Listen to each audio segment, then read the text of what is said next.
Ciao friends! In this session, I want to talk about what to do when your Power BI report is slow. So the idea is that we want to discover what are the first actions to investigate in a performance issue, just to understand where we should spend more time for our effort in optimizing the report. We could have too many visuals, slow DAX measures, or something else. And so I want to introduce you to the tools we have available in order to start our investigation. So let's go back to the slides here. My name is Marco Russo. I'm from SQL BI, and you can find on our website a lot of content about training about DAX, data modeling for Power BI and analysis services.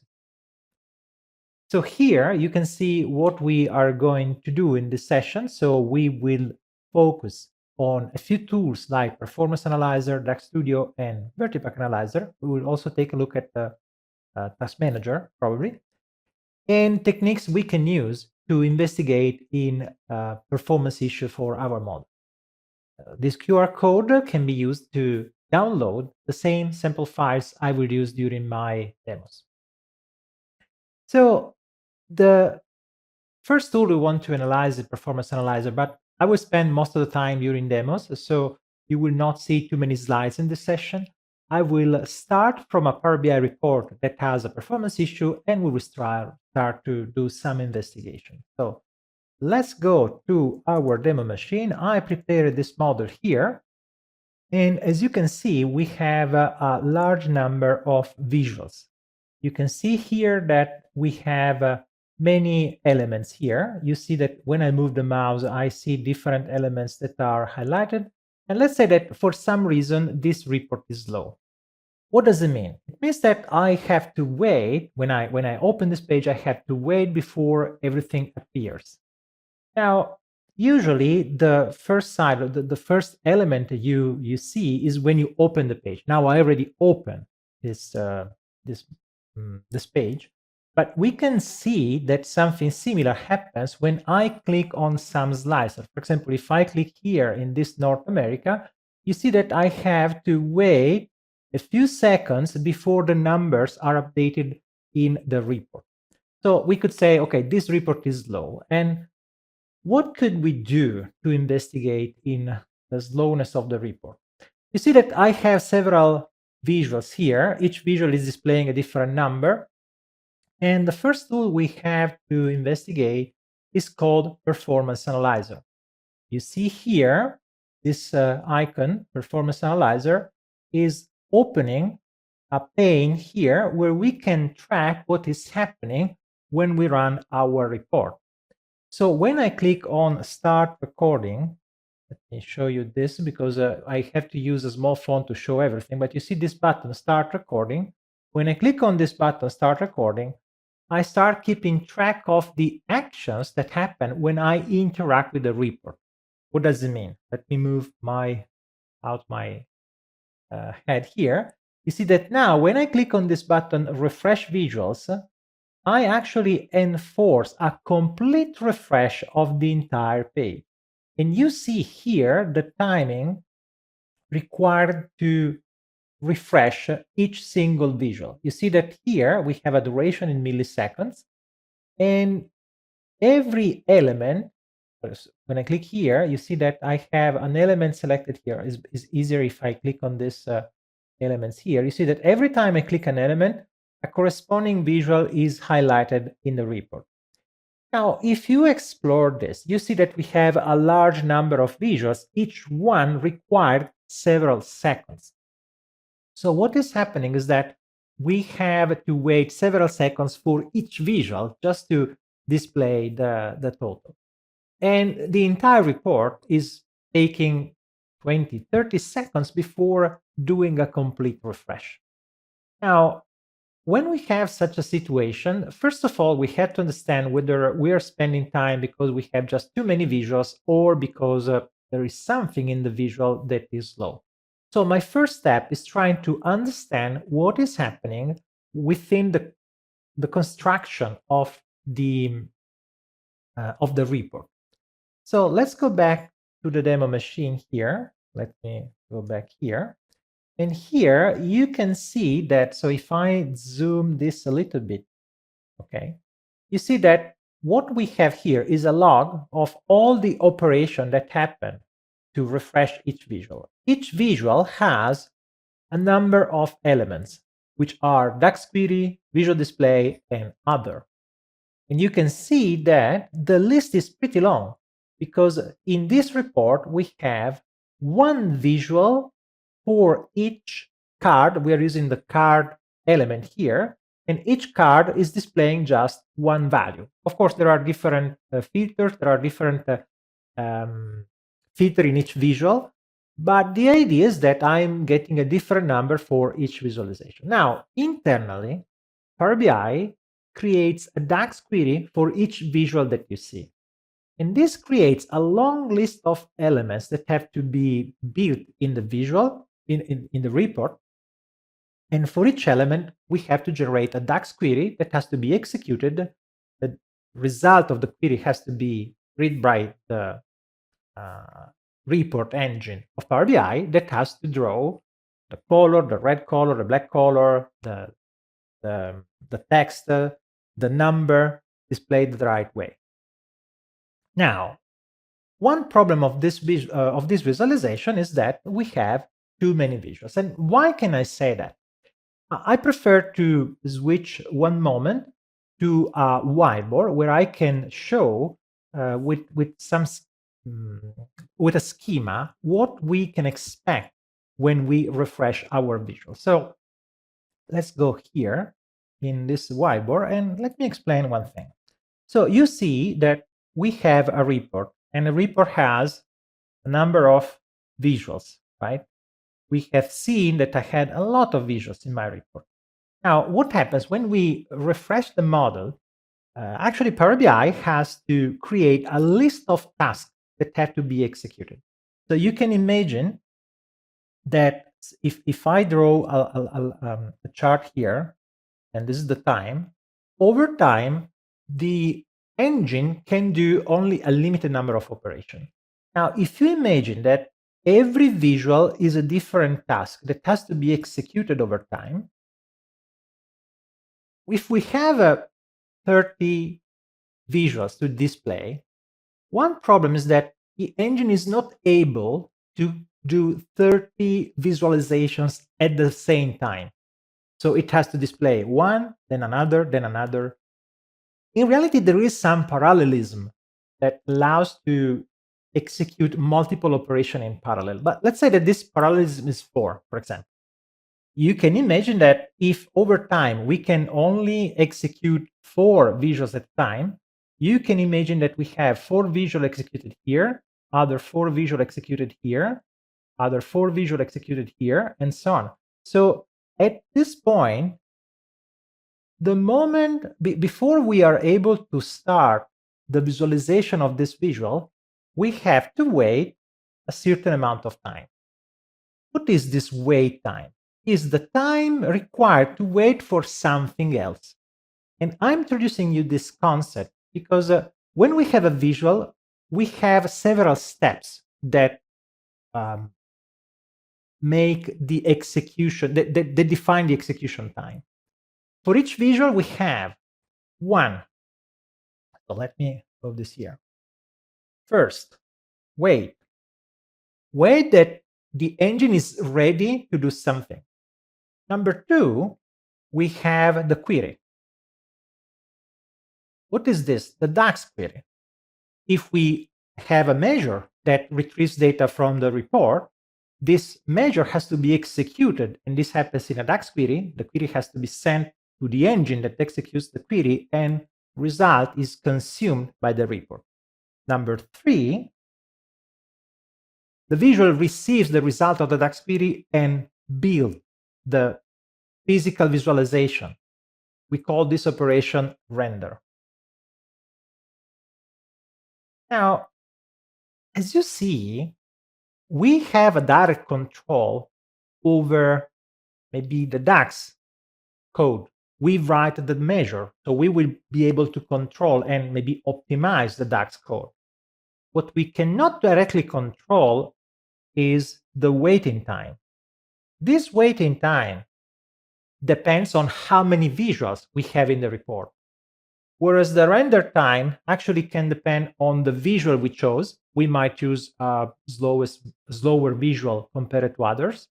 Or, for example, if you use a chart, the more data points you have in a chart, the more the chart requires time to be rendered, for example. Imagine a map with many, many data points, for example.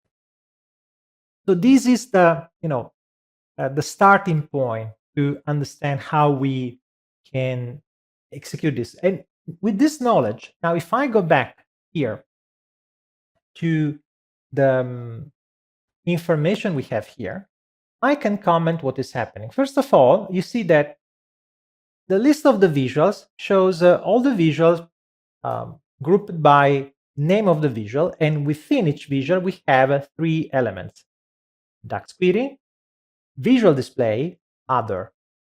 Now, the order is not identical to what I shown you before, because other is the waiting time for the other visuals. Then we have DAX query, and then we have visual display, which is the rendering time. So if you look at each visual, now you can see that the time is always in milliseconds. It's true that this visual required 4 seconds to be rendered, but we waited for 4 seconds, and the time to retrieve the data and to render the visualization was 28 milliseconds, a tiny fraction of the time to produce the result. So when we look at this, it seems, oh, we have to optimize other. Well, the problem of other is just the number of visuals that we have. And when you look at the duration here, you can see that you can sort the data by, for example, total time in a descending way. So we want to see the slowest visual first. But if I expand this visualization, you see that I spend 7 seconds just waiting for other visuals. Moreover, because the waiting time is the same for many visuals, you cannot sum the waiting time of different visuals, because if you have 10 visuals and each visual is waiting for 2 seconds, you're still waiting for 2 seconds, but you cannot sum 2 seconds multiplied by 10. So the actual waiting time for the entire report probably was around 20 seconds or something like that. But here you can see that reading this number other could be misleading. But if I go back to the entire report and I look at the entire report, now I can imagine that the problem here is that I simply have too many visuals in this page. And so sometimes the first most important operation is trying to reduce the number of visuals, trying to obtain the same visualization with a lower number of visuals. For example, in this case, I want to display a number, and I want to display a different number for each product brand for all the products that have color red. Then I repeat the same visualization for black and blue products. But each cell here must have a different product brand. Well, instead of using one card for each number, I could try to use a matrix or another visualization that optimizes the number of visuals in the page. And for example, here, we have this other visualization, which is very similar to what we have seen before. Actually, it looks identical. But now you see that when I click here, I'm selecting a single visual that has all those numbers. What I did now, I created this report using this element, car with states. I show you, so let's go here. You see this is a visual I imported from the marketplace. It's car with states by Okevit. It's a free visual that has a premium feature that can be enabled by just registering. So it's free also for the advanced features. And you see that this visual is doing what? Here, this visual has one measure, red sales, and the category brand, and the visual displays one different card for each brand. But the advantage of this approach is that with a single visual, I'm displaying many cards. I have 1, 2, 3, 4, 5, 6, 11 cards with just one measure and one visual. So I reduced by 90% the number of visuals to display the same information. We can see this by enabling the performance analyzer. I can start the recording like I did before. Let's see if I can show you this. And I can refresh the visual and see what happens. You can see that just because I have a much smaller number of visuals, I actually reduced the execution time a lot. I optimized the performance a lot. So the first thing is reduce the number of visuals and try to reduce the list of visuals that have to be rendered, because otherwise many of these visuals have to wait for something else. When you have 100 visuals in a page, you have to wait before all the visuals are displayed.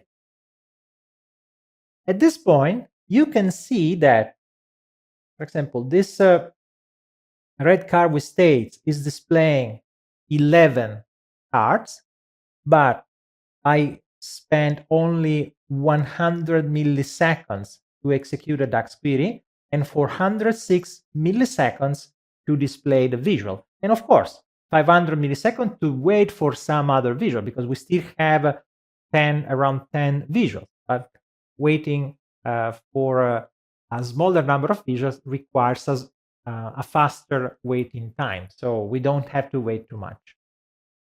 Now, if I have a visual like this one, there is not much I can do in terms of DAX query to optimize. But when I see that now I have, for example, this matrix is spending 4 seconds, and these 4 seconds are spent almost entirely for executing a DAX query. Now here, I'm able to isolate a visual that has a performance issue in a measure. In the previous report, even though I identified this visual, I had a performance issue for many other reasons. So these 4 seconds were a problem I could solve, but I actually would have had a slow report in any case if I didn't reduce the number of visuals. So for this reason, when I have a small number of visuals, but let's say that I want to see which is the slowest visual in terms of DAX query. I can sort by DAX query time in a descending way. And you see here that even though I collapse all the visuals, with the sort order I define now, descending by DAX query time, I'm able to immediately identify the slowest visual in the report that is consuming too much time in a DAX query. Why this could be important? Because if I have a problem in a DAX query, I probably can do something to optimize the performance of my calculation. And so this is my next step. I will try to optimize this visual. You see that this is the matrix. The elements selected here correspond to the matrix you see here, where you see product name, sales amount, and customers. And we will investigate in this in a moment. So I go back to the slide one moment now, just to recap what we have seen so far. So the performance analyzer is a tool embedded in the Power BI desktop application. And the performance analyzer allows me to understand where I'm waiting time in the visuals and in which action of the visual. Remember, I can change the sort order of the visuals depending on the total execution time or just the DAX query time. But when you see other, and most of the times you see a lot of time spent in other, well, the only reason why you see other is because you have to wait other visuals to be completed in the same page. And usually the problem is that you just have too many visuals. When you reduce the number of visuals, you do the first important optimization. So at this point, we can start using another tool, DAX Studio, to do the next step. I want to optimize the execution of the DAX code. So DAX Studio is a tool that you can download for free from daxstudio.org. When you install it, DAX Studio is available as an external tool in Power BI. So you don't have to worry once it is installed, it's very easy to use. And I can go back to Power BI here. I already installed here DAX Studio. You can see here in external tools. Oops, sorry, I have to enlarge this. You see that in the external tools, I have these buttons, Analyze in Excel, DAX Studio, Tabular Editor, which are 3 tools I installed on my machine and are available as external tools. When I click on DAX Studio, what happens? When I click on this button, DAX Studio, I invoke DAX Studio connected to this Power BI report. Now you see here, let me just enlarge a little bit these elements here. The idea is that I can see the same metadata that I have in the model here, the list of the tables, the list of the measures, and so on. And what I can do here, I can write DAX queries, and I can execute these DAX queries using the same data that I have in Power BI Desktop. Now, DAX Studio can do many, many things, but what I'm interested to now is using DAX Studio to investigate for a slow query. So if I go back here, if you remember, we had this situation where we have this DAX query is spent at 3 seconds and 800 milliseconds. And you see this button here, copy query, which is a link that allows to copy in the clipboard a DAX query. It is the DAX query executed to populate this visual. Now, keep in mind that this visualization is basically this matrix where we have for each product name, we have a column with the sales amount, the number of customers that bought that product. And something in this calculation is low, so we have to investigate about this. And when I copy the query, actually, I copy in the clipboard the DAX query that has been executed to populate this list. It could be the same for a chart. When you see a chart, in reality, there is a DAX query executed, and the result is just a list of data, a table of data that is used to populate the line chart. In this case, we can expect a result that is very similar to the table that we see in this report. So now that I copied this in the clipboard, I can go back to DAX Studio and I can paste the code here. And this is the DAX query executed to populate that visual. What I can do in DAX Studio, I can just click run and I can run the query. When I do that, you see that in the result, you see exactly the same content that we have seen in the report. So what is the advantage of using DAX Studio at this point? I can measure the time spent to execute the query. How? In DAX Studio, we have these buttons, server timings, query plan, that allow me to investigate about what is going on. So if I click on server timings, I have here this visualization with a number of metrics that investigate what is happening when we execute the query. We also have the query plan, which is another visualization. Now it is empty, but as soon as I execute this query again, this will be populated with the query plan. I can anticipate we don't use the query plan very much, but I will explain you why by looking at the data that we obtain as a result. And now I can just run the query, clicking this button. However, when we do an analysis of performance, we want to try the query in the worst possible condition. And the worst possible condition is that we don't have any data in cache. So we change the behavior of this button in clear cache then run. By doing that, every time we click on this button, we clear the cache of the DAX engine and then we execute the query, because this guarantees that I always try to evaluate the performance in the worst possible condition for my execution. So now I click run, and you see that you have to wait a few seconds because DAX Studio intercepted a number of information here. And here you see these numbers that basically tells me how much time I spent and where during the execution. What what can I do with these numbers? Well, at this point, I know that the execution time is actually 3 seconds and 200 milliseconds. If you remember, we waited for almost 4 seconds for the query. So it's normal that every time you execute the same query, you see a different execution time. For this reason, we might want to execute the query multiple times. But usually when we see the number that stabilizes, we have an idea about the time spent. The information here just tell me that, okay, I spent 3 seconds, and the formula engine and the storage engine split the time 30% in the formula engine and 76% in the storage engine. What does it mean? These are internal information about how the engine works. And what is happening here is that the DAX query has to execute an action. Now we have to investigate about what is the measure I'm doing, what is the calculation I'm doing.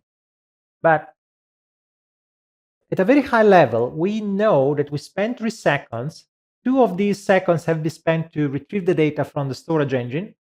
The storage engine, in this case, we imported the data in memory. So the storage engine is Vertipack, which is the in-memory compressed engine where we have all the data imported. And 1 second for the formula engine to retrieve the result from the storage engine and to process them, providing me the final result. Now, there are other important information here, like the number of storage engine queries and the number of storage engine queries that have been retrieved from the storage engine cache. Now, I don't want to go too much in detail now, because before moving forward, I want to show you how I optimize the query at this point, because the visualization I'm using is actually using 2 measures, sales amount and customers. Now, I have 2 measures. Usually I want to optimize 1 measure at a time. So my first problem, I want to understand whether the visual is slow, because a visual refreshing in 3 seconds is slow. This is a model that is not very large. Is this responsibility of the sales amount measure or of the customers measure? One thing I can do, I can simply try to comment. For example, I comment this measure. I also remove this comma, and I try to execute this again. So now I'm executing the same query using only the sales amount measure, and only the sales amount measure actually returned the result in 6 milliseconds. So the calculation of the sales amount is very fast. 6 milliseconds is nothing. We don't optimize something that runs for 10, 20 milliseconds. Usually we start the optimization when we have hundreds of milliseconds. Something in 6 milliseconds is not something we can optimize. And now let me double check. If I comment sales amount and I only have the customers measure, and I run this query again. Oops. Let me try again. I have here. Oh, yes, because I have sales amount specified here, because I have a sort order by sales amount. Well, in this case, let's rename this to customers. I'm changing the sort order because otherwise the calculation will not be correct. I start the query, and here you see that again we have this long waiting time. Once again, we have 3 seconds to execute this query. So actually we have a problem for this customer's measure.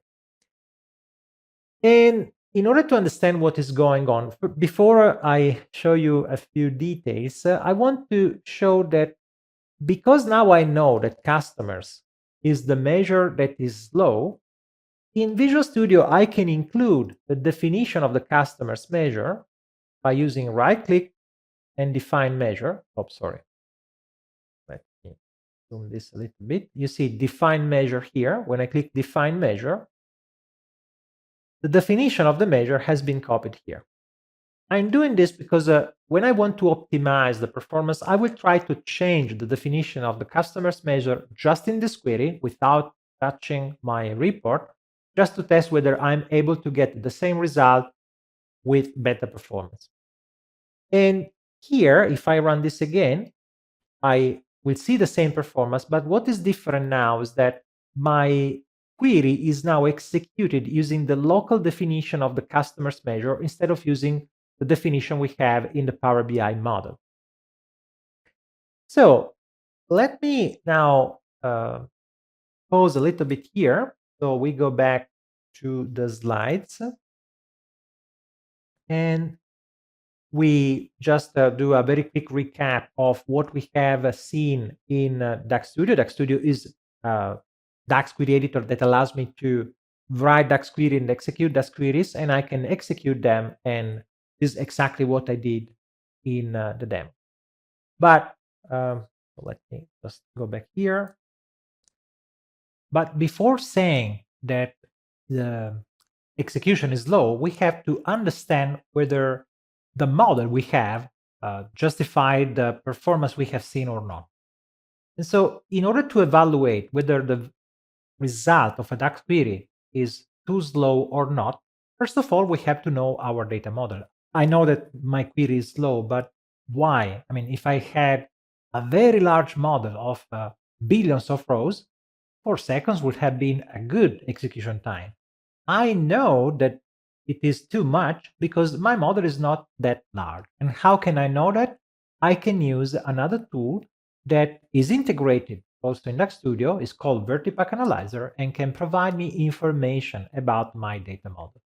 So let's move back to DAX Studio now, and here. And you see here we have in this area, wait a minute, here we go. We have this advanced, let's see if I can use the right visualization. Here we go. In the advanced section, we have this metrics button. And in particular, view metrics opens another pane here. You see this here, where we have a number of information about our model. So let's start from the summary here. You see that my model, the entire model, is 2 megabytes, not that large. And when I look at the tables, for each table, I can see how many rows we have in each table. This is the cardinality we see here, and the size of each table in memory. And the information is also available for each column. You can see here information about the cost in memory for each column. Now, why understanding this information could be important? When you run a DAX query, the DAX query always has to scan the memory with the entire model. So scanning a model that has 2 megabytes will take 1% of the time required if the model was 200 megabytes. And just to give you an idea, a model that is a few hundreds megabytes should require just a few milliseconds to be scanned in memory. When we have billions of rows, gigabytes and gigabytes of data, we can approach hundreds of milliseconds or seconds. But for a model small like this one, we should expect very, very short execution time. If you remember, sales amount was executed in 6 milliseconds, and this is exactly the time we would expect for our model. So the reason why I'm showing you this is because in order to understand, in order to define whether the numbers we have seen for the execution time in server timings, these numbers are too slow or not. And an important information is understanding the size of the model. The megabytes, the number of rows of the table, and the amount of RAM of each column that is included in the query. What does it mean? Well, if we take a look at the result of this query, you remember we had commented out sales amount. We just have product name and customers. Now, we are counting how many unique customers both a particular product name. In order to do that, we have to use the sales table. We are using this distinct count formula over the customer key column of the sales table. So the columns and the tables involved in the query are the columns and the tables we should analyze in the Vertipack analyzer data in order to understand whether the numbers is too slow or not. And the analysis of the data in memory is what the storage engine has to do.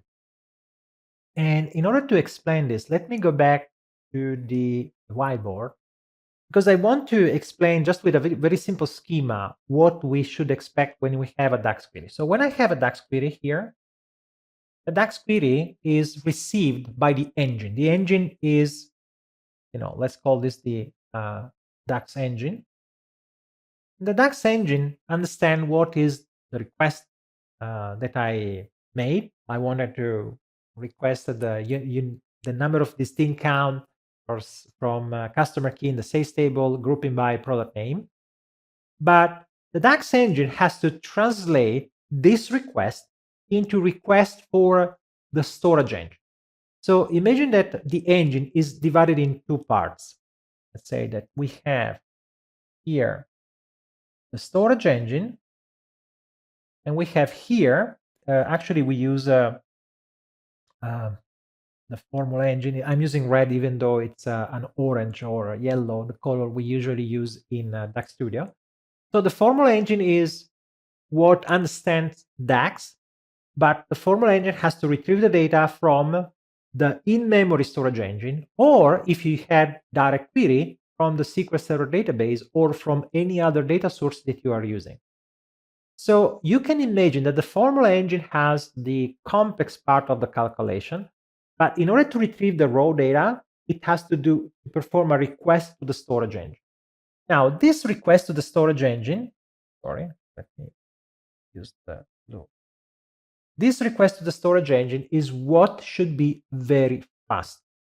If I have a model with 100,000 rows, like my model, every storage engine request should be 1 to 5 milliseconds. When I have a model that has gigabytes of data, then I can expect hundreds of milliseconds for each storage engine request. So we can look at the data that we have in the server timings now and check whether the storage engine actually is satisfying this request in a short amount of time or not. Because if you remember, 60% of the time was spent in the storage engine, 2 seconds. And I know that 2 seconds is too much.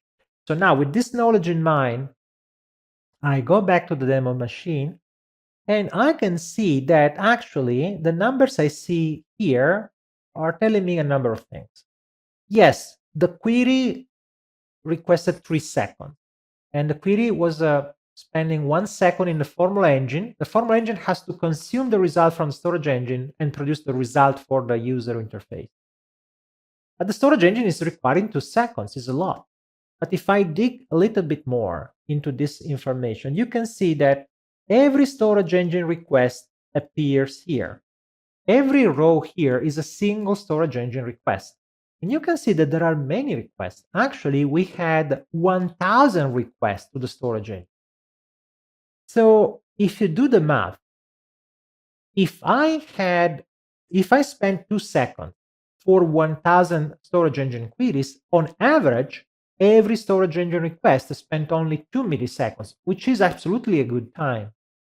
And you can see this here. You see that the CPU time for each storage engine request is between 0 and 16 milliseconds. The reason is that 16 milliseconds is the accuracy of the evaluation, whereas the duration, so the waiting time for each execution, was only 2 milliseconds. So we have a problem in the storage engine, but not because the storage engine is slow. We simply have too many requests made to the storage engine. And how can I know this? How can I know that the storage engine request is good enough? Because I see 2 milliseconds for a model that is only a few thousand rows. It's fine. I cannot expect a storage engine request going below 1 millisecond, right? So there is a minimal execution time that I have to consider. So now I know that for some reason, the query plan generated by this query is too slow, and because it is generating too many storage engine requests. Now, can I see this here in the query plan? Well, yes and no. You can see the query plan here. The query plan is split between logical query plan and physical query plan. And the physical query plan actually tells me that yes, every time you see this cache row, this is a request made to the storage engine consumed by the formula engine. We don't know more than that. You can just see that there is a long list of these requests. Now, in order to understand why this is happening, of course, we have to enter into how DAX works. And this would be the topic for a completely different session. And maybe we have several courses about DAX, how to optimize DAX, and so on. But I just want to explain why following best practices usually is a good idea to avoid these type of problems. What I'm doing in this measure, I'm saying I want to count how many unique customer key values I have in the sales table, filtering only those transactions in sales where the quantity is greater than 0. Now, if you know DAX, you should know that when you use calculate, you should always use filters for single columns. Filter columns, don't filter tables. And what am I doing here? I'm filtering a table. I'm filtering sales. This is a bad idea. Look at what happens if I express the same filter as a column filter, like sales quantity greater than 0. Now, I cannot do this translation because I'm actually changing the meaning if I do this. When you have filter, table, and then a predicate, when you convert this filter into a column filter, you have to use also key filters, because otherwise we are changing the semantic, and I don't want to change the behavior of the measure. But if I write the code this way, now this code is identical in terms of result to the previous code, but the execution plan could be completely different. Let's try. Because I modified this measure in the DAX Studio editor, I replaced the behavior of this measure with this definition just for this task query. I didn't change so far the model, and I can run the query again. And you see that, first of all, when you do these changes, make sure that the result is the same. Make sure that the numbers are the same. If the numbers are the same, let's take a look at the server timing. Now the entire query has been executed in just 11 milliseconds, which is close to my expectations. And why this is happening? Well, because basically now we have a single storage engine query that retrieves the data for all the products. Why? Because by using definition of the measure that is more DAX friendly, we obtain a better query plan that reduces the number of requests made to the storage engine. And in this case, with just one storage engine query, we obtain a result in a much faster way. Now, I know that now this is the measure that optimizes my model, so I can copy this code. I cannot just push the code into Power BI from DAX Studio. I can just use DAX Studio to test my code, but then once I identified the optimization, I go back to Power BI, I go back to the definition of the customer measure here. This is the original definition we have seen also in DAX Studio, and I paste here the code that I had tested in DAX Studio. I click now the confirmation for this, and I refresh my model again. So let me clear everything here. I refresh the visuals again, and now you see that if I sort my if I sort by DAX query descending, the matrix is still the slow part of the query, but now I reduced the DAX query to 13 milliseconds. So the slowest visual in my report now is spending 13 milliseconds to execute DAX code. Everything else is rendering, visual display, or waiting for other visuals. At this point, I can no longer further optimize the DAX code. I could just try to further reduce the number of visuals, or I could say, no, now performance is good enough. I can keep the report with the performance I have now. So let me go back to the slide 1 second and let me recap what we have seen. Vertipack Analyzer is the tool that is embedded in DAX Studio that allows you to explore how the data is stored in memory when you import data. And this is important to understand whether the cost for the storage engine is justified or not. The query plans that you have seen are divided into two areas, a logical query plan and physical query plan. What is important is that in the physical query plan, we have the description of operation made by the formula engine that have to request data to the storage engine. The storage engine, when you import data, is the Vertipack storage engine that we can see with the list of the storage engine queries, Vertipack queries, in the server timings pane of DAX Studio. So the different role between formula engine and storage engine is what you have to investigate on when you want to understand how to optimize DAX code. The formula engine understands DAX, whereas the storage engine could be the Vertipack engine when you import data, or your SQL Server, your relational data source when you use direct query. Every time you have a request made by the formula engine to the storage engine returns a result that is called a data cache. And the reason why, if you remember, I said, let's ignore the cache. Well, every time you repeat the same request to the storage engine, you actually get the result from the storage engine cache. DAX has a cache at the storage engine level. And for this reason, I wanted to clear the cache every time I started a query. Otherwise, I would not have seen the cost of the storage engine because I would have seen 0 for each storage engine request. And this is not what I want to do. When the result produced by the storage engine is consumed by the formula engine prepares the final result sent to Power BI to render the visual. And so this is the way this works. Now, when you import data, the query that is executed in the storage engine is described for Vertipack in a language called XMSQL. What does it mean? Let me go back to DAX Studio here. You can see that here, this line, let me move my head here. So this line here is producing this request. Okay, so let me copy this code and let me paste this code here in the editor so it is more readable. The syntax that you see here is a syntax that resembles SQL, not SQL Server, not ANSI SQL, but is called XMSQL because it is a textual representation of the request made by the formula engine to the storage engine to retrieve data. So it's not simple, but it's possible to understand what is the request doing by looking at this select. I want to get for each product name a distinct count of sales customer key, joining the table sales with the table product. When you see these joins in XMSQL, they always correspond to existing relationships in the model.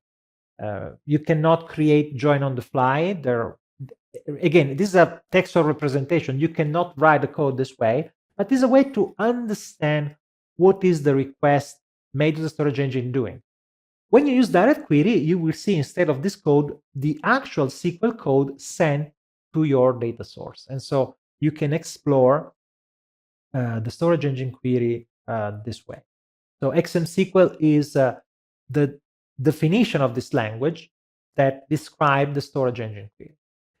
And the formula engine consumes the result of these queries by getting the result of the data cache and building the final result for the client, in this case Power BI. But when you use Excel, you have a very similar behavior. The query could be done in MDX instead of DAX, but the execution engine is pretty much the same. So just to go to a conclusion, what should you do when you have a performance issue in Power BI? First of all, isolate in single page the visuals that could be slow. How? Measure all the visuals with the performance analyzer, identify the slowest one for the DAX query, reduce the number of visuals if you can, because this is the first thing to do to optimize the performance. But once you identify what is the slowest visual, isolate the query, move the query in DAX Studio, and try to change the definition of the measure that is causing the slowdown. When you have multiple measures, try to isolate the measure that is responsible for the bigger cost and try to optimize one measure at a time, because otherwise it could be very confusing to try to optimize too many things at the same time. DAX Studio has a number of tools to help you understanding what is going on, trying to execute the same query multiple times. I didn't show you now that you should test the same query multiple times to check whether the metrics are the same. Sometimes different execution provide different results in terms of timing. You have to do an average. You have to understand what is going on. But in my case, the query was so bad that I didn't have to run the query multiple times. It was very bad every time. And this is the first step. Of course, you need to understand DAX. You need to know how to read the query plan, how to change the DAX code in order to obtain a different query plan. The definitive guide to DAX is definitely a good tool to help you in this. And there are also a couple of white papers that contain information about the details of the query plan and how DAX works internally. And we also have a list of references to DAX Studio and Vertipack Analyzer. Vertipack Analyzer is embedded in DAX Studio, but there is an additional tool that you can download to analyze in more detail the information extracted from Vertipack Analyzer. This could be very useful if you have a very large model with hundreds of megabytes, because there are a few details about the compression that are not immediately visible in the information provided by DAX Studio. But for small models, 10, 50 megabytes, usually what you have in DAX Studio is good enough. So thank you very much for attending this session and enjoy DAX.